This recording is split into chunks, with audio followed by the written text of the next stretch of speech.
திரு கவிஞர் வாலி அவர்கள் இந்த படத்தில் பாட்டு இருக்கனால இந்த மொத்த குழுவினரும் வெற்றி பெறுவீங்க. அருண்குமாரில் தொடங்கி அத்தனை பேரும் வெற்றி பெறுவது முக்கியம் இல்லை சினிமாவில். அந்த வெற்றியை தொடர்ந்து நீட்டிப்பது முக்கியம் எல்லாரும் சொல்லுவாங்க. அதுவும் முக்கியம் இல்லை. அது முக்கியமான ஒன்று நீங்கள் கற்றுக்க வேண்டியிருக்கு எல்லாரும். வாலி அவர்கள் சொன்னது எனக்கு, நான் அதை உங்களுக்கு சொல்கிறேன். வாலி எம்ஜிஆர் அவர்களுக்கு பாட்டு எழுதுறாரு. நான் ஆணையிட்டால் அது நடந்து விட்டால் இங்கு ஏழைகள் வேதனைப்பட மாட்டார். இந்த பாட்டை கொண்டு எம்ஜிஆர்ட்ட ஒப்புதல் வாங்கணும். ஒப்புதல் வாங்க கொண்டு போகிறாரு வாலி. எம்ஜிஆர் ஒப்பனை உட்காந்துருக்காரு. கண்ணாடி வழியாக கூட ஒரு 4 பேர் உட்காந்துருக்காங்க எம்ஜிஆர் கூட. வாலி பாட்டை பாடி காட்டுறாரு இமேஜில். எம்ஜிஆர் முதல் பவுடர் போட்ட கேட்குறாரு.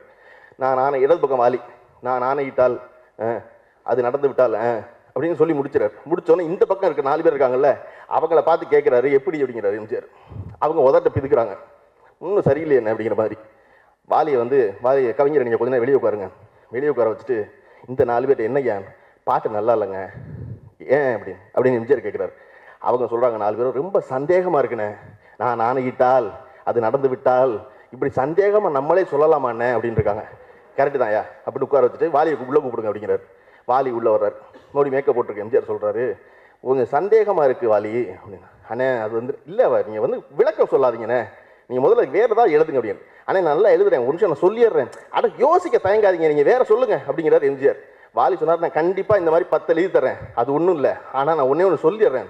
என்ன அப்படின்னு நீங்கள் வெறுமனை வரியாக பார்க்காதீங்க. அதை முதல்ல நான் ஆணையிட்டால் அதுக்கு அடுத்து தத்தர தத்தா அப்படின்னு மியூசிக் இருக்கு. அது நடந்து விட்டால் தத்தர தத்தான் இருக்கு.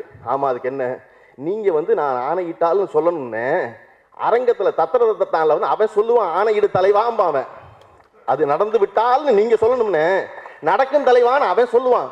அதுக்கு தானே அந்த தத்தர தத்தான் அப்படின்னு வரான். அப்படின்னு இப்ப எம்ஜிஆர் கண்ணாடியை பார்த்து நீங்க 4 பேர் வெளியே இருங்க, வாலி நீங்க உட்காருங்க.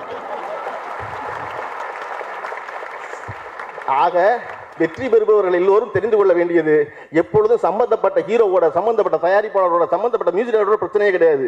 கூட 4 பேர் உட்கார்ந்துருப்பான் பாருங்க, அவனை வெளியே வித்த தெரிஞ்சா தான் நீங்க வெற்றி பெற முடியும். இந்த படம் எனக்கு ரொம்ப ஸ்பெஷல். ஏன் ரொம்ப ஸ்பெஷல்னா, இவர்கள் எல்லோரும் பாராட்டும் பொழுது எனக்கு ரொம்ப சந்தோஷமா இருந்துச்சு. இந்த படத்தை பொதுவாக நம்ம எல்லாரும் ஊர் எல்லாரும் பாராட்டும் நம்மளை.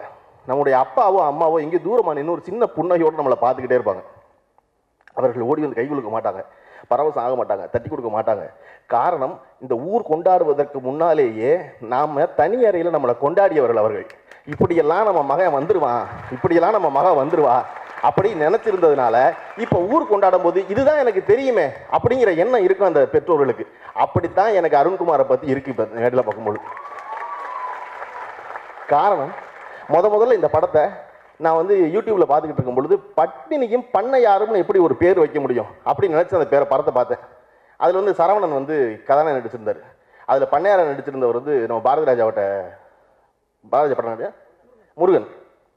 அவர் என்ன ஒரு அடைமொழியோட ஒரு முருகன் பாங்க, அவர் தேனி முருகன்.